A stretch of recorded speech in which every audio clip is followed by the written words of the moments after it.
Hello students, welcome to my class. Today we are going to discuss few case study based questions from the chapter Relations and Functions for class 12th. Let us start. First question है, in order to create awareness among the people about cleanliness under the project of Government of India, Swachh Bharat Mission, a race of about 200 people of city A and B was conducted. 4 persons from city A, A1, A2, A3, A4 and 3 from city B, B1, B2, B3 were selected for final race. आप ये कह सकते हैं कि एक race हुई 2 city के people के बीच में और फाइनल रेस के लिए सिटी ए से 4 पीपल और सिटी बी से 3 पीपल सेलेक्ट किए गए. हमें इसके ये 5 पार्ट्स हैं, इनके आंसर देना है. तो फर्स्ट पार्ट है f is a function from set A to set B. f set A से b की तरफ एक फंक्शन है जो इससे डिफाइंड है. तो f क्या है इन चारों पार्ट में से ये देखना है. तो पहले इसका अगर हम एरो डायग्राम बना लें, A1, A2, A3, A4 है. इसमें B1, B2, B3, B4. आपको पता है इंजेक्टिव का मतलब होता है बन वन, सर्जेक्टिव का मतलब होता है मैनी वन. बन वन का मतलब वन से वन केवल. A1 ये इसमें ऑलरेडी लिखा है. A1 is related with B1, A2 with B2, A3 with B3. A4 के लिए यहाँ B4 नहीं है, 3 एलिमेंट्स हैं. A4 के लिए यहाँ कोई एलिमेंट नहीं बचा, तो A4 B1 से रिलेटेड है. तो आप इस तरह से कह सकते हैं कि ये वन वन नहीं है, ये क्या है, मैनी वन. और मैनी वन को क्या कहते हैं, सर्जेक्टिव. तो ये इसका आंसर है सर्जेक्टिव. अब आप देखिए बी पार्ट, सेकंड पार्ट. इसका सेकंड पार्ट है how many numbers of injective functions are possible. यहाँ से ही फर्स्ट पार्ट से ही पता लग गया कि यहाँ पे इंजेक्टिव फंक्शन है ही नहीं. तो जब है ही नहीं तो 0 होगा. लेकिन फर्दर और दूसरे क्वेश्चंस के लिए मैं आपको एक फॉर्मूला बता रहा हूँ. If F is a function from set A to B, number of elements in A M, suppose number of elements in B N, तो नंबर ऑफ इंजेक्टिव और one one function, injective function क्या होगा, ये होता है N P M if N is greater than और equal to M. और ये 0 होगा अगर एन लेस देन एम है. हमारा ये सेकेंड वाला केस है. N means number of elements in set B are 3 less than number of elements in set A 4. So n is less than m, so answer is 0. आगे के अगर दूसरे questions आते हैं तो आप इससे डायरेक्ट इस फॉर्मूले से ना. Question number part third part है how many functions are possible from set A to set B. तो number of functions from set A to B, इसका डायरेक्ट फॉर्मूला है number of elements in B power number of elements in A. तो ये हो जाएगा number of elements in B 3 और number of elements in A 4. So 3 raised power 4. Answer is B. अगर आप दूसरी तरह से देखना चाहें तो इस तरह से समझ सकते हैं कि इसमें A1, A2, A3 और A4 एलिमेंट्स हैं. इसमें है B1, B2, B3.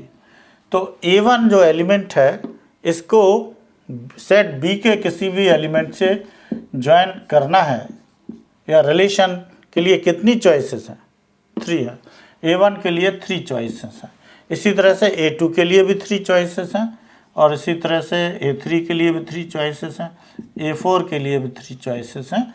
तो 3 रेज़ पावर 4 भी इसका आंसर होगा. या अगर आपको इससे नहीं तो डायरेक्ट इस फॉर्मूले से भी कर सकते हैं। अब आप देखिए fourth part, how many relations are possible from set A to B. तो नंबर ऑफ रिलेशंस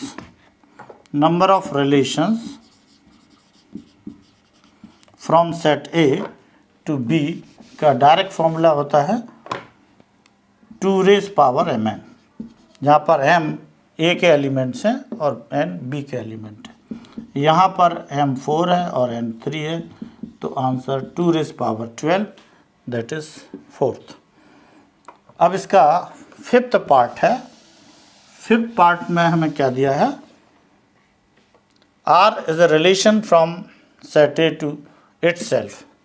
R जो है A से A की तरफ ही एक रिलेशन है।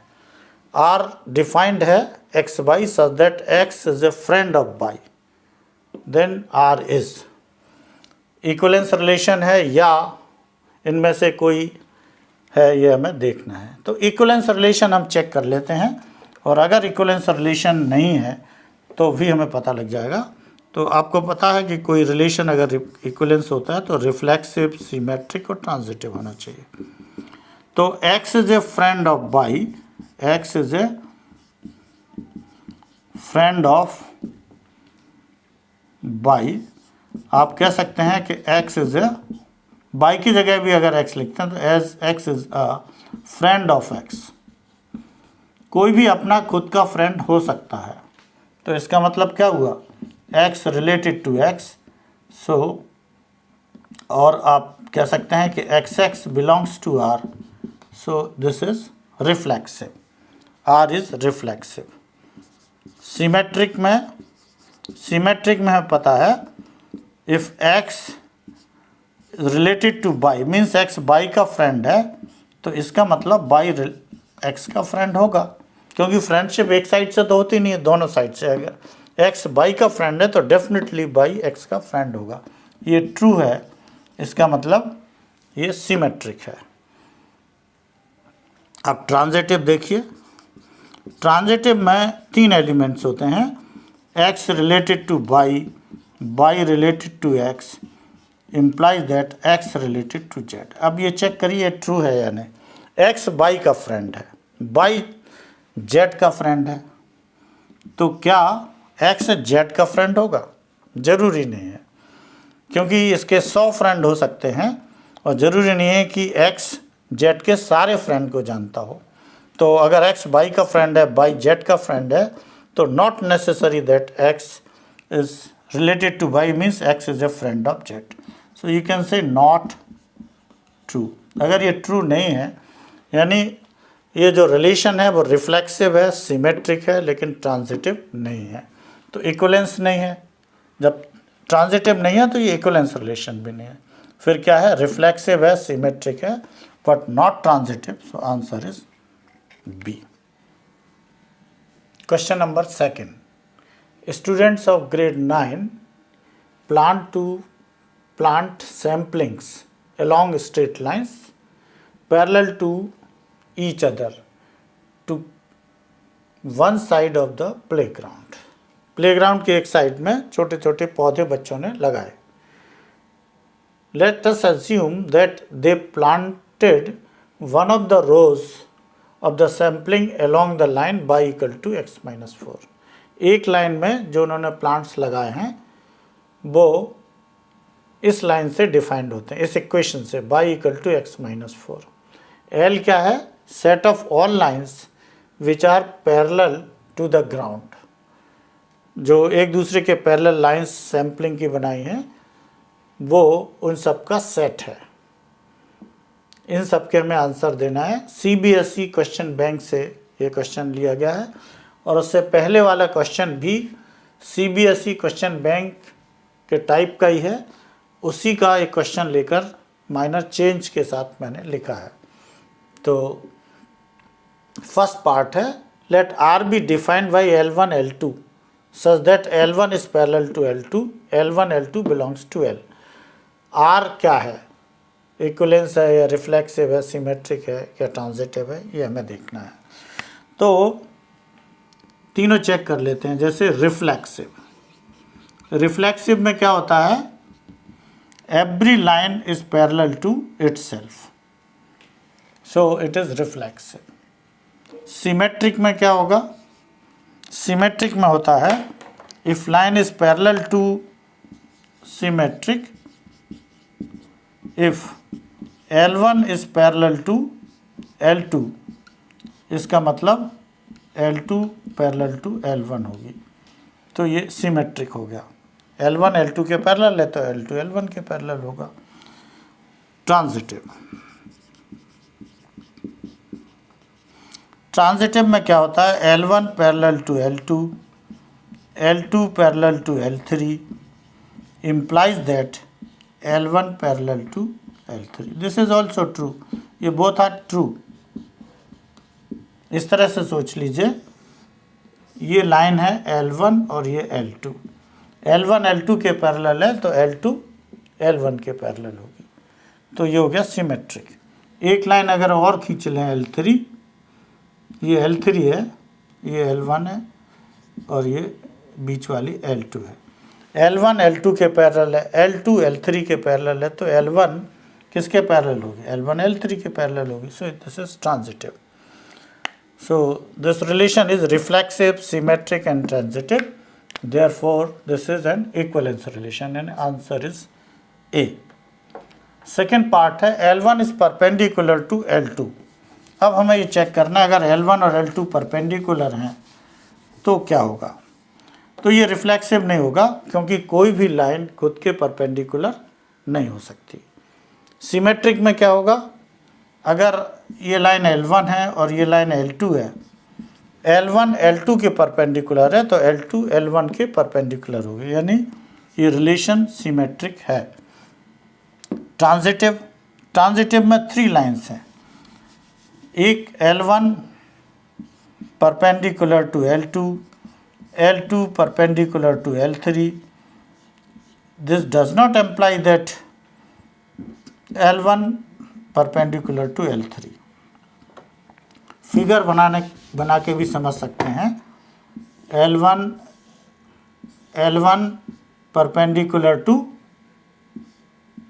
L2, L2 perpendicular to L3, तो L1 परपेंडिकुलर टू L3 नहीं होगा, पैरेलल होगा, तो ये ट्रांजिटिव नहीं है, यानी रिफ्लेक्सिव भी नहीं है क्योंकि कोई भी लाइन खुद के पैरेलल नहीं हो सकती।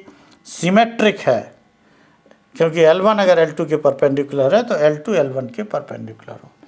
ओनली सिमेट्रिक है, तो सेकंड का R is symmetric but neither reflexive nor transitive, यानी इसका भी आंसर ए है। थर्ड है अगर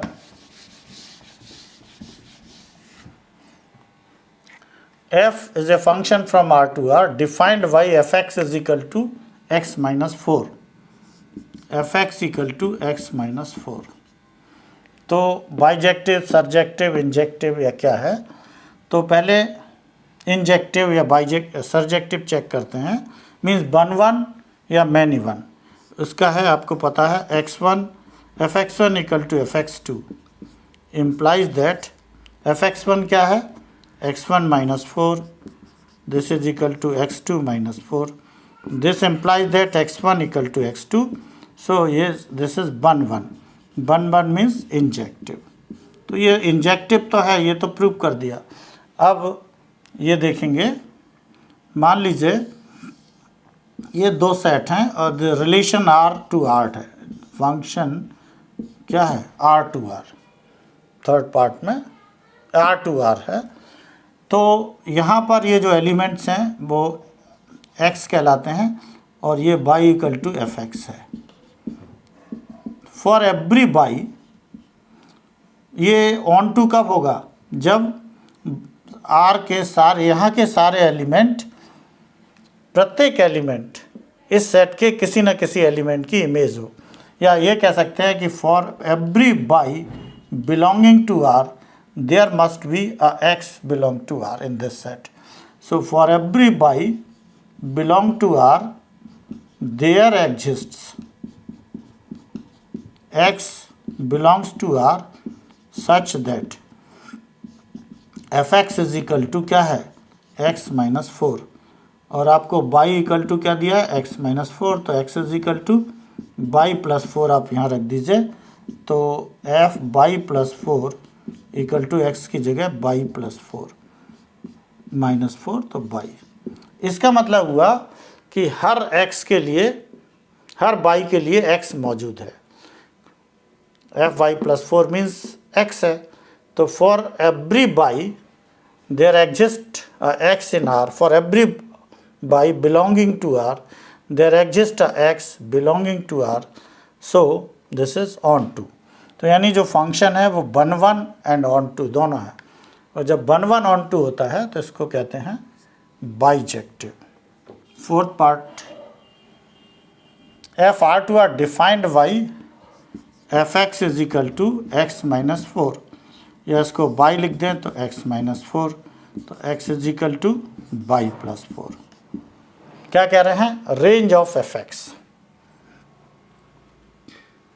रेंज ऑफ एफ एक्स में आप देखें, for every Y there is a X, और you can say for every X there is a Y, means X is defined for all values of Y, यानी Y की सारी values यहाँ रख सकते हैं, यानी बाई की सारी रियल वैल्यूज यहाँ रख सकते हैं, तो एक्स की कोई ना कोई रियल वैल्यू आएगी। Means X is defined for all values of Y, all values means real values, that is R. Fifth part, let R equal to L1 L2, L1 parallel to L2 and L1 is this, L1 एक line है जो कि y equal to x minus 4 है। then which of the following is L2, इनमें से कौन सी L2 है, L2 वो होगी जो L1 के पैरेलल होगी। तो पैरेलल लाइन का स्लोप क्या होता है, इक्वल होता है, तो पहले हम इसका स्लोप निकालना, ये जो लाइन है y equal to M X plus C type की है, x का कोफिशेंट m है और x का कोफिशेंट यहाँ पे क्या है, 1 है, तो इसका स्लोप 1 हो गया, इसको m1 ले लेते हैं। अब इनमें से वो लाइन ढूंढना है जिसका भी स्लोप 1 हो। तो स्लोप ऑफ ए लाइन अगर इक्वेशन दी है, तो वैसे तो इसको y equal to M X plus C में बदल के भी कर सकते हैं, पर डायरेक्ट है। Slope of a line equal to minus coefficient of x divided by coefficient of y। Coefficient of x कितना है यहाँ पे 2, और कोफिशेंट ऑफ y कितना है -2, तो इसका स्लोप क्या हो गया 1। तो ये m2 अगर ले लें तो m2 इक्वल टू 1, यानी m1 इक्वल टू m2। इसका मतलब ये जो लाइन L1 है यानी y equal to x minus 4, तो ये जो लाइन L2 है वो क्या है 2x minus 2y plus 5 equal to 0, क्योंकि इन दोनों का स्लोप सेम है। सो आंसर इज ए। अगर आपको ये वीडियो पसंद आया है तो लाइक और सब्सक्राइब ज़रूर करें। Thank you.